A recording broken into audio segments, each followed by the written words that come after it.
हाय viewers, अस्सलाम वालेकुम। उम्मीद है आप खैरियत से होंगे।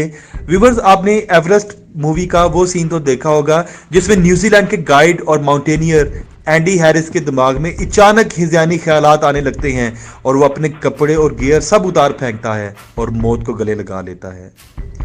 K2 जहां बुलंद चोटियों को तस्खीर करने वाले माउंटेनियर्स के दिलों में एडवेंचर या मुहिम जोई के जज्बात जगाती है, वहीं ये चोटी दुनिया के सबसे बुलंद चोटी एवरेस्ट से भी ज्यादा खौफनाक समझी जाती है।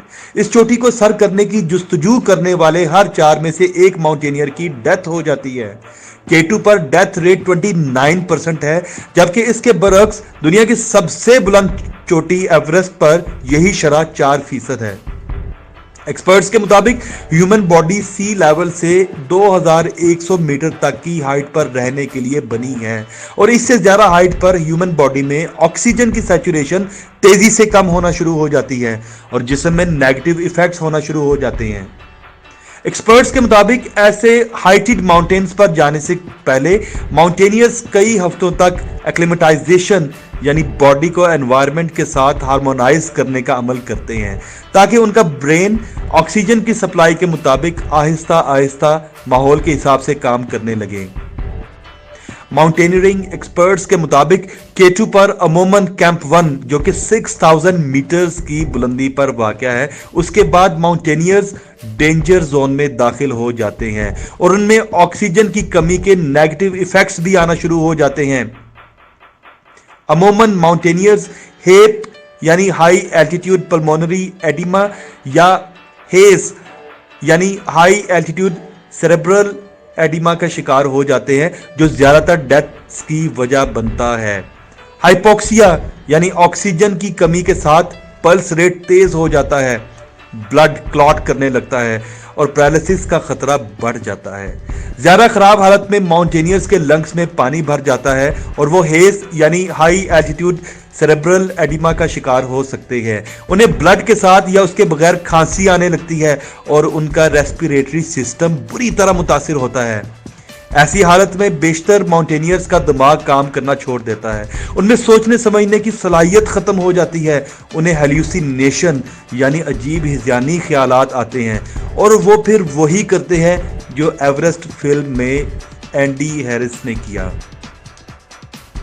चीन और पाकिस्तान के दरमियान हायल आसमान से बातें करती हुई टॉप्स पर मुश्तमिल कराकोरम पहाड़ी सिलसिले की इस चोटी पर हालात इतने गैर मुवाफिक हैं कि उसे एक तवील अरसे से खूनख्वार चोटी कहा जाता है। सतह समंदर से 8611 मीटर की बुलंदी पर वाक़या K2 का बॉटल नेक के नाम से मशहूर मुकाम तकरीबन 8000 मीटर से शुरू होता है और कोहपेमाओं की इस्तिलाह में उसे डेथ जोन या मौत की घाटी कहा जाता है, जहां सर्वाइवल चैलेंजेस में नुमायां इजाफा हो जाता है। व्यूअर्स, यहाँ माउंटेनियर्स को जानलेवा कुदरती मौसम के साथ निबर्द आजमा होने के साथ साथ अपने जिस्म के अंदर भी एक लड़ाई लड़ना पड़ती है।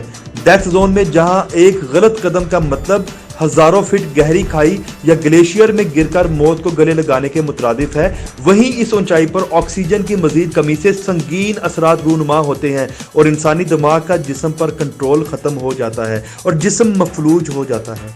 डेथ जोन में इंसानों को सांस लेने के लिए रिक्वायर्ड ऑक्सीजन की कमी से जहां एल्टीट्यूड सिकनेस के इम्कानात बढ़ जाते हैं, वहीं इतनी बुलंदी पर तेज हवाएं भी कोहपेमाओं के लिए जानलेवा साबित होती हैं।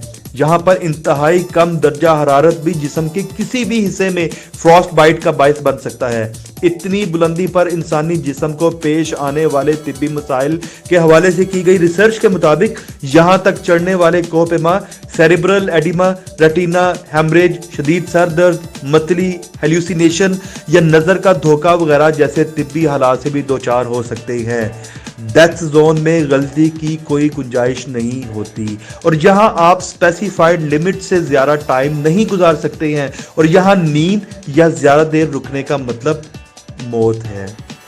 इसीलिए कैंप 4 में पहुंचने वाले कोहपेमा सोते नहीं, बस कुछ देर सस्ताकर समिट करने या चोटी पर पहुंचने की कोशिश करते हैं और तकरीबन 16 से 18 घंटों के दौरानिये में चोटी सर करके डेथ जोन से निकलने की कोशिश करते हैं। तो कोहपेमा डेथ जोन में ज्यादा से ज्यादा कितने घंटों तक जिंदा रह सकते हैं? इसका सीधा सा जवाब है 16 से 20 घंटे।